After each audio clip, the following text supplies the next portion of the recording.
നമസ്കാരം. ഏറനാടൻ നാട്ടുവാർത്തയുടെ NTVയിലേക്ക് സ്വാഗതം.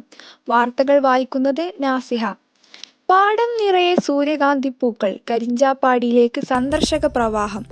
നാട്ടുനന്മയുടെ നിറക്കാഴ്ചകളുമായി NTV ഇപ്പോൾ തന്നെ സബ്സ്ക്രൈബ് ചെയ്യൂ.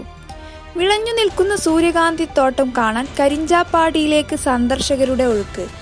മലപ്പുറം ജില്ലയിലെ കുറുവ കരിഞ്ചാപ്പാടി പൊരുന്നുംപറമ്പിലാണ് കണ്ണിനുത്സവമായി സൂര്യകാന്തി പൂത്തുനിൽക്കുന്നത്.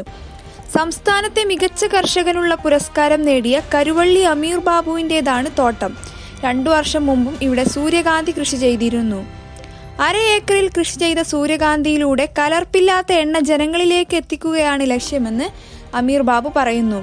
ദേശീയപാത രാമപുരം നാറാണത്ത് കാറ്റാടിപ്പാടം വഴിയും പെരിന്തൽമണ്ണ കോട്ടക്കൽ റൂട്ടിലെ പരവക്കൽ ചുള്ളിക്കോട് വഴിയും സൂര്യകാന്തി തോട്ടത്തിൽ എത്തിച്ചേരാം. News bureau NTV Malappuram.